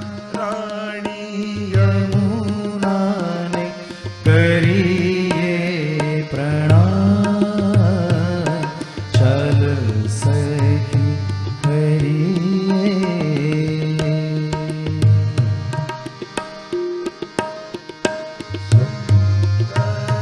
પાનું કેવું સુંદર રૂપ છે. જ્યારે યમુનાજીના પાન, તો કહેવાનો મારો અર્થ કે સખીજનો સાથે જ્યારે યમુનાજીના પાન કરવા જાય, કોઈ ઉત્સવમાં જાય, એકલતા નથી, સમૂહ છે, યુથ છે. આ જ સુંદરતા છે પુષ્ટિ ભક્તિની. અહીંયા દરેક ઉત્સવ સાથે મળીને થાય છે. પિય સંગ રંગ ભરી કરી કલોલે, સબન કો સુખ દે. બધાને સુખી કેમ કરાય? કે જાકે મન જે હોતી, જેના મનમાં જે ઈચ્છા હતી એ યમુનાજી પૂરી કરે છે. લૌકિક ને લૌકિક અને અલૌકિક ને અલૌકિક. તમે જે કામના ને ઈચ્છા લઈને જશો એ કામના યમુનાજી પૂરી કરશે. પણ મહાન પાસે તુચ્છ ઈચ્છવું એ પણ મૂર્ખતા છે. જે ઈશ્વર આપી શકતા હોય એની પાસે સંસાર માંગવો એ તો મૂર્ખતા છે. અને એટલા માટે શ્રી યમુનાજી સબન કો સુખ દે, અને પ્રગટ પ્રમાણ છે. જે મનમાં કામના રાખશો ને યમુનાજીનું આરાધન કરશો, યમુનાજી બધું જ પૂરું કરશે. નિશ્ચિત વાત છે. બધાને સુખ આપનારા છે. દરેકનું સુખ જુદું છે. સુખ બધાને જોઈએ છે, પણ દરેકના સુખ જુદા છે. કોઈનામાં સુખ છે, કોઈનામાં સુખ છે, કોઈનામાં સુખ છે. એક વસ્તુ યાદ રાખજો, બુદ્ધિ અને મહેનતથી સુખના સાધનો ભેગા કરી શકાય, સુખી ન થઈ શકાય. સુખના સાધન બુદ્ધિ અને મહેનતથી મેળવી શકો, પણ સુખી થવા માટે તો તમારી સારી સમજ જોઈએ. જો સારી સમજ ન હોય તો ઉત્તમ મેળવેલા સાધનો પણ દુઃખના કારણ બની જતા હોય છે. એટલા માટે એની કૃપા જોઈએ. ઈશ્વરની કૃપા વગર મેળવેલી વસ્તુઓ પણ સુખ નથી આપી શકતી.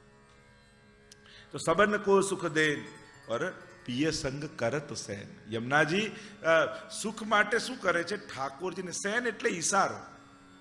સેન સંકેત દેહો બોલાય. આપણે કહે ને સંકેત કરવું, સેન કરવું.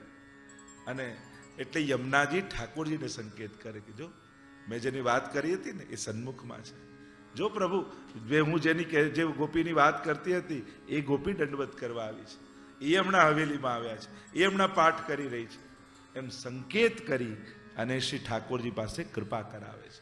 તો સબન કો સુખ દેન પિય સંગ કરત સેન और चित्त में तब परत चैन जब ही बोले. અને શ્રી યમુનાજીને ચિત્તમાં ક્યારે આનંદ થાય, યા ભક્તના ચિત્તમાં ક્યારે આનંદ થાય? જ્યારે શ્રી યમુનાજી કંઈક બોલે. चित्त में तब परत चैन जब ही बोले, अति विख्यात और सब बात इनके हाथ. श्री યમુનાજી અતિ વિખ્યાત. અતિ વિખ્યાત એટલે કેવલ વૈષ્ણવ પૂરતા નહીં, કેવલ મનુષ્ય પૂરતા નહીં, એ તો ભુવમ ભુવન પાવનિમ અધિગતામ અને કસ્વને. 14 લોકમાં જેનો યશ પ્રસરાયો છે એ સમસ્ત ભુવનો અને લોકોને પાવન કરનારા છે. છેક ગોલોક ધામમાં બિરાજતા નારાયણના હૃદયમાંથી નીકળતા સૂર્ય દ્વારા થઈ કલિંદગીરી મસ્તક પર પડી અને વહેતા વહેતા છેક ત્યાં સાગરમાં જઈને મળે. કૃપા જલધી સંશ્રિતે, અને મળે છે તો કૃપા સાગરને જઈને. પણ સમસ્ત લોકોને યમુનાજી પાવન કરે છે. એવા શ્રી યમુના અતિ ही વિખ્યાત और सब बात इनके हाथ. કારણ કેમ વિખ્યાત છે? બધી વાત એમના હાથમાં છે.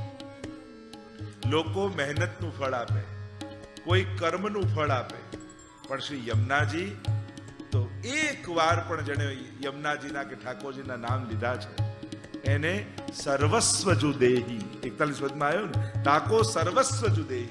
એને તો પોતાનું સર્વસ્વ, યમુનાજીનું સર્વસ્વ શું છે? તો કે ઠાકોરજી. અને જીવને ઠાકોરજી આપી દે છે એવા શ્રી યમુનાજી છે. એટલે અતિ વિખ્યાત. કારણ વસ્તુ આપનારા દુનિયામાં ઘણા છે, એનો યશ ફેલાય છે, પણ ભગવાન આપનારા તત્વો બહુ ઓછા છે. એક મહાપ્રભુજી આપે, એક યમુનાજી આપે. અદેય દાન દક્ષશ્ચ મહોદાર ચરિત્રવાન. મહાપ્રભુજીનું નામ છે, કોઈ ના આપી શકે એવું દાન શ્રી મહાપ્રભુજી આપે છે. અને કોઈ ના આપી શકે એવું દાતા શ્રી યમના સી નાહી કો ઓર દાતા. એટલે જ તો કહ્યું એમના જેવી કોઈ દાતા નથી. કેમ? કોઈની પાસે ઘણું બધું હોય તો થોડું ઘણું આપે, કોઈ બહુ ઉદાર હોય તો ઘણું બધું આપે, પણ યમુનાજી તો સર્વસ્વ જુ દેવી, પોતાનું સર્વસ્વ એવા ઠાકોરજીનું દાન કરે. એટલે યમુના સી નાહી કો ઓર દાતા, એમના જેવું દાતા કોઈ નથી. એટલે જ કહ્યું અતિ વિખ્યાત સબ બાત ઇનકે હાથ, નામ લેત હી કૃપા કરી અતોલ. કેવળ નામ લેવા માત્રથી કેવી કૃપા કરે? અતોલે, જેની તુલના ન થઈ શકે એવી કૃપા. દુનિયામાં કઈ એવી વસ્તુ છે કે જેની સાથે કોઈની સરખામણી ન થઈ શકે? તો કે ભગવાન ઠાકોરજી એવા છે કે જેની સરખામણી કોઈની સાથે ન કરી શકાય. અતુલ્ય છે, અનુપમેય છે, જેની ઉપમા બી શું, એને કઈ ઉપમા દ્વારા ભગવાનને સમજાવી એવું કોઈ હોય તો નામ લેત. કેવલ યમુનાજીનું નામ લેવા માત્રથી મુકુંદ રતિવર્ધિની, શ્રી યમુનાજી ઠાકોરજીમાં પ્રેમનું દાન કરનારા છે અને પ્રભુને વશ કરનારા છે. પ્રભુ એ જીવને વશ થઈ જાય જેના મુખમાં સદાય યમુનાજીનું નામ રહેતું. કોઈને આશીર્વાદ બી આપતા હોય ને તો મુખમાં યમુનાજીનું નામ લેતા લેતા આશીર્વાદ આપશો ને તો તમારા આશીર્વાદ એ ફળી જશે. કારણ યમુનાજી જેના જીભ પર હોય, હૃદયમાં હોય, એના મુખમાંથી નીકળેલા શબ્દો પૂરા કરવા માટે ભગવાન બંધાયેલા છે. પ્રભુ એની સર્વ મનોકામના એમના આશીર્વાદને સફળ કરે છે. નામ લેત હી, એટલે યમુનાજીનું નામ કેવું છે? યમુના કે નામ અગદૂર ભાજે. યમુના યમુના નામ જપો. એટલે અનેક અનેક પદો ધોળોમાં આપણે યમુનાજીના નામનું કેટલું કારણ કે આ ત્રણ વસ્તુનું બહુ મહત્વ. પ્રભુની સેવાનું મહત્વ છે, યમુના મહાપ્રભુજીના સાનિધ્યનું મહત્વ છે અને યમુનાજીના સ્મરણનું મહત્વ છે. આ ત્રણેય તત્વોનું આરાધન આપણે કરીએ તો ઠાકોરજીના શ્રીજીનું સેવા, શ્રીજીની સેવા, એમની યત્કિંચિત સેવા પણ કરો ને એ ક્યારે નિષ્ફળ નથી જતી. મહાપ્રભુજીનું ક્ષણવાર સાનિધ્ય મેળવી લો ને એ પણ નિષ્ફળ. કારણ સર્વોત્તમ સૂત્રમાં નામ છે સાનિધ્ય માત્ર દત્ત શ્રી કૃષ્ણ પ્રેમા. નેક જો બેઠો છાય પુરુષોત્તમ ફલ દેત હૈ, નેક જો બેઠો છાય. એટલે જ વલ્લભ સાકીમાં પણ કહ્યું ક્ષણવાર મહાપ્રભુજી એવા કલ્પ વૃક્ષ છે કે નીચે આવીને ક્ષણવાર બેસો ને તો પુરુષોત્તમનું ફલ તમને આપી દે. તો વિચાર કરો, તમે ઝાડ નીચે આવીને બેસો તો ફળ તમારા ખોળામાં ક્યારે આવે? જ્યારે પાકે ત્યારે. ફળ પાકે તો ગોદમાં પડે, અહીંયા ઊંધું છે. જ્યારે બેસનારોની ભક્તિ પાકી જાય ને ત્યારે ફળ આપમેળે ખોળામાં આવીને પડી જતું. અહીંયા તો બેસનારો પાકવો જોઈએ. ત્યારે પુરુષોત્તમ ફલ દેત હૈ, બેઠ નેક જો બેઠો છાય. સાનિધ્ય માત્ર દત્ત શ્રી કૃષ્ણ પ્રેમા. ક્ષણવારનું સાનિધ્ય તમને કૃષ્ણ પ્રેમથી ભરી દેશે. અને એ જ રીતે મુખમાં લીધેલું યમુનાજીનું નામ મુકુંદ રતિવર્ધિની તમને ઠાકોરજીમાં અનંત પ્રેમનું દાન કરશે. તમે વિચાર્યું નહીં હોય કે મને તો ક્યારે ભાવ નહોતો, પણ યમુનાજીની એવી કૃપા થઈ. એકવાર યમુનાજીના પાન કર્યા, એકવાર યમુનાષ્ટકનો પાઠ કર્યો, ઠાકોરજીમાં કેવો ભાવ જાગ્યો. મેં કેટલા એવા વૈષ્ણવને જોયા કે યમુનાજીની કૃપા થકી એ પુષ્ટિ ભક્તિમાં કેટલાય આગળ નીકળી ગયા. પ્રગટ યમુનાજીની એમને કૃપાનો અહેસાસ થયો. તો નામ લેત હી કૃપા કરી અતોલે. અને કઈ રીતે? તો કે દરસ કર પરસ કર ધ્યાન હી અમે ધરે. અને એટલે જ કહ્યું સદા બ્રજનાથ ઇન સંગ ડોલે. દરસ કર, ત્રણ વસ્તુ બતાવી: દરસ, પરસ અને ધ્યાન. સૌથી પહેલા દરસ કહ્યું. દર્શન દો માં શ્રી યમુનાજી, હું તો બીજા કશાથી નથી રાજી. પાન કરાવો અમૃત જળના, જોર હટાવો માયા દળના. તો કેવા? દરસ કર, પરસ કર, ધ્યાન યમે ધરે. કોઈ સ્નાન કરવાથી ઉદ્ધાર કરે, કોઈ પાન કરવાથી ઉદ્ધાર કરે, પણ યમુનાજી જોતા જન્મ સુધાર્યો, જોતા જન્મ સુધાર્યો. ધન્ય ધન્ય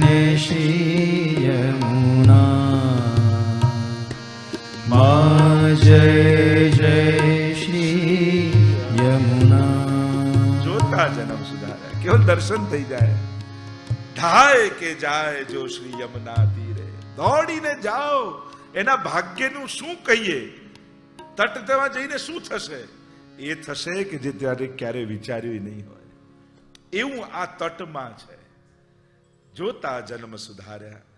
ત્યાં અનંત લીલાઓ બિરાજમાં. આજે પણ યમુનાજીની ભીતર વાર્તા સાહિત્યમાં તો અનેક એવા પ્રસંગો. પેલા એક વૈષ્ણવને એવો ભાવ હતો કે મદન મોહન સ્વામીજીના સુંદર હું વસ્ત્ર ધરાવું, અને ગુસાઈજીને તાકો લઈને આવ્યા. યસ, ગુસાઈજી સંધ્યાવંદન યમુનાજીની અંદર કરી રહ્યા છે તટ ઉપર, અને ગુસાઈજી કહ્યું આ તાકો યમુનાજીમાં પધરાવી દો. અને પેલા વૈષ્ણવનું તો મન તૂટી ગયું, આટલા સમયનો મારો મનોરથ, અને ગુસાઈજી આ રીતે જલમાં પધરાવી દે. એને કરતા મને ના કહી દીધી હોત. ત્યારે ગુસાઈજી જાણ્યું કે આને શંકા થઈ છે. કહ્યું યમુનાજીમાં ડૂબકી લગાવો. અને જ્યાં ડૂબકી લગાવી ભીતર ભીતર ભીતર ભીતર અંદર ગયા. એક સુંદર સુવર્ણનો મહેલ દેખાયો. ભીતર પ્રવેશ કર્યા.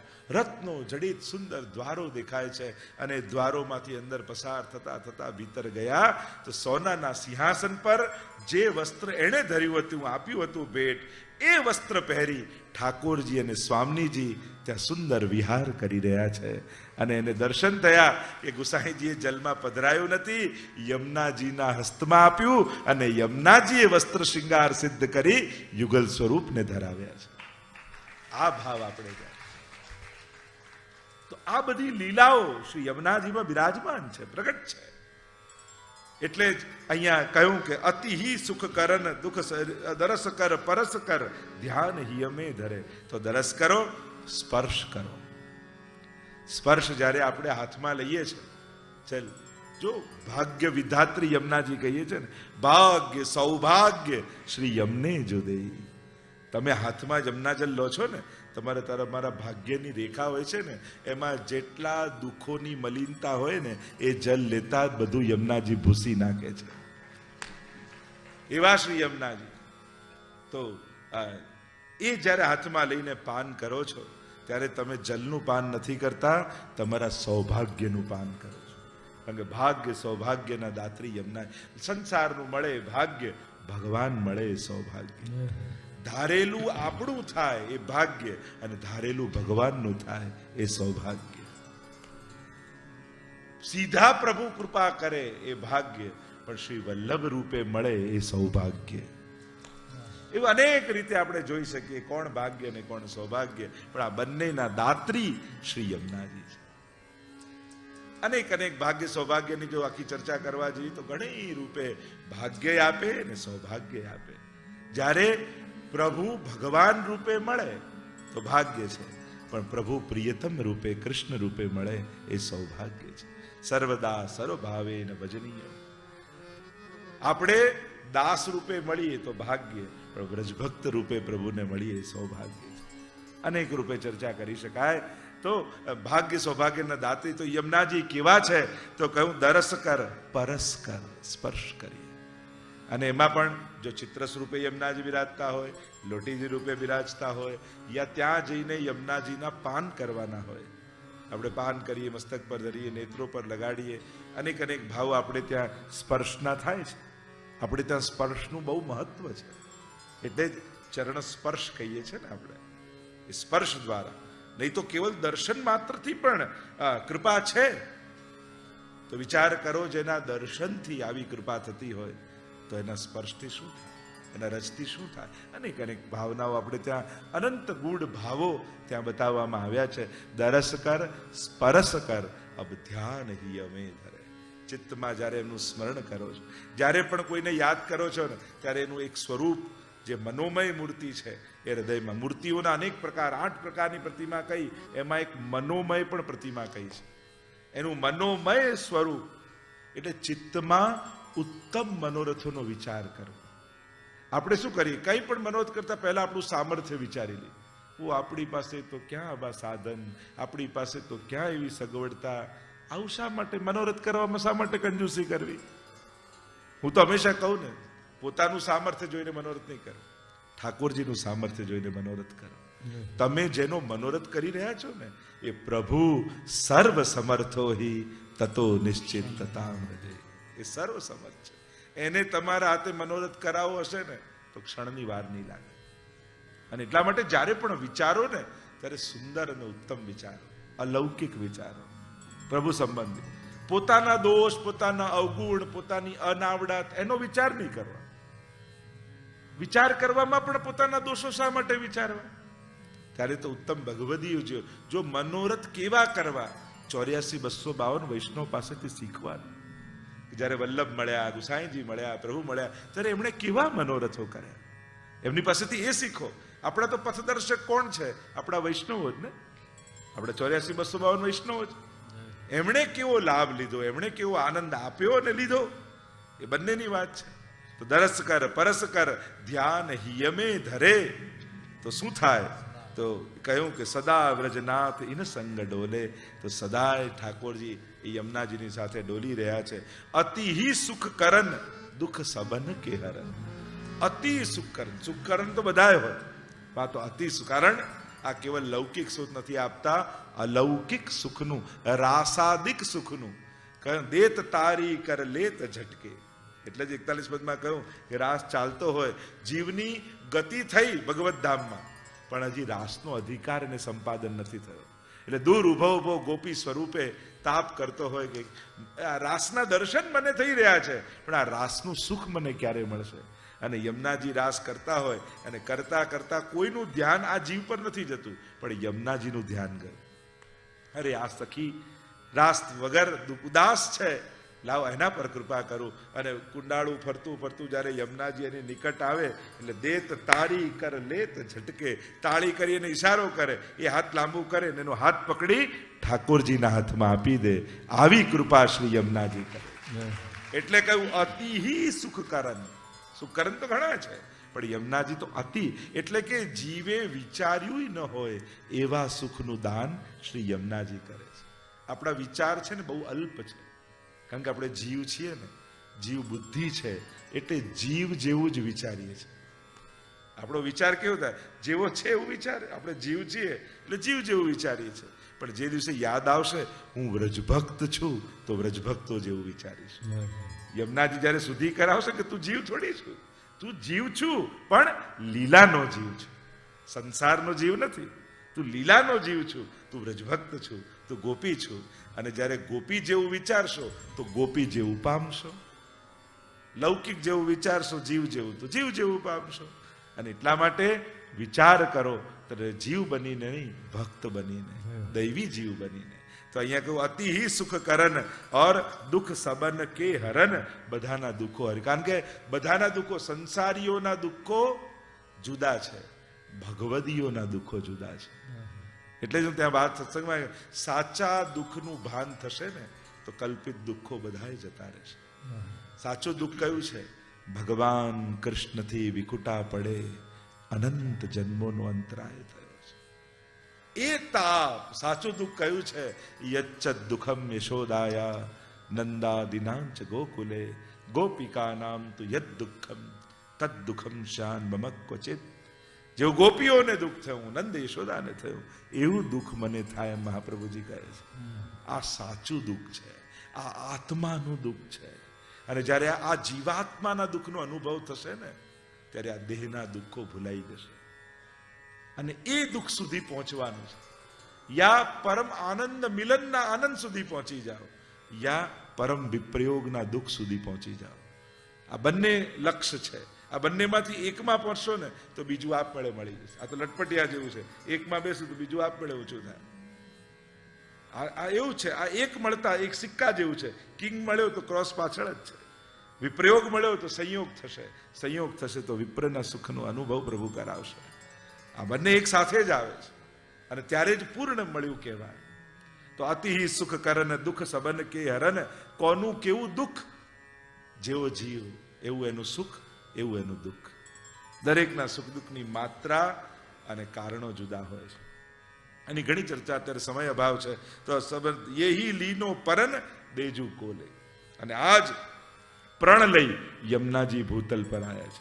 વ્યક્ત કે ચિત્ત કી વૃત્તિ સબ જાન કે તાતે અતિ આતુર જુધાઈ. યમુનાજી કેમ ભૂતલ પર આવ્યા? એ તમને જાણે છે, એટલા માટે આપણને જાણે છે. અને એ ભક્તના ચિત્તની વૃત્તિ, કારણ કે આ ભલે સંસારમાં છે, બધાય સુખો છે એની પાસે, પણ એને એમાં સુખ નથી. ભગવાનથી સુખ નથી માંગવાનું, ભગવાનને જ સુખ માનવાનું છે. આપણે ભગવાનથી સુખ માંગવાનું નથી, ભગવાનને સુખ માનવાનું છે. અને જેના માટે ભગવાન સુખ બની જાય ત્યારે એના સુખની ભાષા અને પરિભાષા બદલાઈ જાય. તો ભક્તિ સંસારના સુખની વચ્ચે છે, પણ આ સુખો એને સુખ આપનારા નથી, એનું સુખ કંઈ જુદું છે. પેટ ભરીને ખાઈએ છે ને નીંદ ભરીને સૂઈએ છે, અને એમાં ઘણું બધું આવી જાય. એટલે ભક્ત કે ચિત્ત કી વૃત્તિ સબ જાન કે તાતે અતિ આતુર જુધાઈ, અને નેહ કારણ શ્રી યમને પ્રથમ આવી. યમુનાજી એટલે જ પ્રેમને કારણે દોડી, ભક્તના પ્રેમને કારણે પહેલા દોડીને આવ્યા અને કહ્યું યહી લીનો પરન. આ તો એને પ્રતિજ્ઞા લીધી છે, દેજુ કોલે, એ તો વચન આપ્યું છે, એસી શ્રી યમને જાન તુમ કરો ગુણગાન. આવા યમુનાજીને જાણો. યમુનાજીને આપણે આપણી બુદ્ધિથી જાણ્યા છે, એટલે યમુનાજી સમજાયા નથી. યમુનાજીને આચાર્યોની વાણીથી જાણો, ભગવદીઓની વાણીથી જાણો. અને જ્યારે એમનાથી જાણશો ને ત્યારે સાચા અર્થમાં યમુનાજીને સમજી શકશો. તો એસી શ્રી યમને જાન તુમ કરો ગુણગાન. અને આવું જાણી અને હવે ગુણગાન કરો. જ્યારે આવો હૃદયમાં સ્વરૂપ ભાવ દ્રઢ થાય પછી ગાયને જુઓ શું થાય છે કે રસિક પ્રીતમ પાય નગ અમોલે. અને રસિક શ્રી હરિરાયજી કહે છે પ્રીતમ પાય નગ અમોલે, એવા કૃષ્ણ રૂપ પ્રિયતમ અમૂલ્ય નગ જેવા તમને મળી જશે. કઈ રીતે મળશે? પ્રીતમ કૃષ્ણ મળશે ખરા, પણ આશીર્વાદ આપવા માટે નહીં, રાસ કરવા માટે મળશે. કારણ કે ભગવાન અનેક રૂપે સામે આવે. આપણે કેવા ભગવાન જોઈએ? યશોદાને મળ્યા આવ્યા, ગોપીને મળ્યા આવ્યા, નારદને મળ્યા આવ્યા, પ્રહલાદને મળ્યા આવ્યા, ધ્રુવને મળ્યા આવ્યા, કંસને મળ્યા આવ્યા. કેવા કૃષ્ણ જોઈએ છે? ભગવાન તો ઘણાને મળ્યા છે. તો રસિક પ્રીતમ પાય, પ્રીતમ પાય, પ્રભુ પ્રિયતમ રૂપે આપણને નગ અમોલે, એવો અમૂલ્ય નગ રૂપે શ્રી ઠાકોરજી પ્રાપ્ત થશે. અને એ નગનો પ્રકાશ સદાય આપણા હૃદયના હારમાં એવો નગ જડાઈ જશે કે સદાય પ્રકાશિત થતો રહેશે. તો હવે સમય આજની કથાનો વિરામ તરફ લઈ જઈ રહ્યો છું, કારણ આજે માલા પેરામણીનો ઉત્સવ કરવાનો છે. અમારા પરમ આત્મીય એવા મુકેશભાઈ ભારતીબેન મોરજરિયા, એમનો પરિવાર, એમના પરમ ભગવદી એવા પિતાશ્રીની માલા પહેરામણી. જો એક વસ્તુ સમજી લો, માલા પહેરામણી કોઈ શોકનો પ્રસંગ નથી. આપણે ત્યાં એને ઉત્સવ કહ્યો છે. ઘણા લોકો કે માલા પહેરામણી હોય તો પ્રસાદ લેવાય, માલા પહેરામણી હોય તો કંઠી લેવાય. હા, આ ઉત્સવ છે એટલે તો વધાઈ ગવાય છે. કોઈ માલા પહેરામણીમાં તમે બીજું જો, આ તો વધાઈ ગાન થાય છે. વધાઈ ક્યાં ગવાય? જ્યાં ઉત્સવ હોય ત્યાં. યમુનાજીનો ઉત્સવ છે, લોટી ઉત્સવ થાય, માલા પહેરામણી જય શ્રી કૃષ્ણનો ઉત્સવ થાય. એટલે મનમાં કોઈ ખોટી ભ્રમણા કે એવું કોઈ બેસી ગઈ હોય તો એ બધું કાઢી નાખજો. આપણે ત્યાં જીવ પ્રભુના ચરણે જાય એનો શોક નથી મનાવતા, એનો ઉત્સવ કરીએ છીએ. નિત્ય લીલાનો જીવ. શોક કોને થાય? શોક સંસારીઓનો થાય. ભગવદીઓના તો ઉત્સવ થતા હોય, લીલામાં તો ઉત્સવ ઉજવાતા હોય. તો આપણે ત્યાં તો લીલાના જીવો લીલામાં પ્રાપ્ત થાય, એના ભૂતલ પરનો એનો ઉત્સવ, એને માલા પહેરામણીનો ઉત્સવ કહીએ છીએ. કંઠીની માળા, યમુનાજી, ચરણામૃત, કણિકા અને આનું પાન થાય તો આનાથી મોટો ઉત્સવ શું હોય? તો આ ઉત્સવ આપણે ઉજવીશું. એનો ક્રમ હમણાં પૂર્વમાં કહેવાશે, વધાઈ ગાન થશે, જય શ્રી કૃષ્ણ બોલાશે, એનું પદ ગવાશે અને પછી યમુનાજીના 108 આરતીના ઉત્સવ. બોલો ગોવર્ધન નાથ કી જય, વલ્લભાધીશ કી, શ્યામ સુંદર શ્રી યમને મહારાણી કી જય.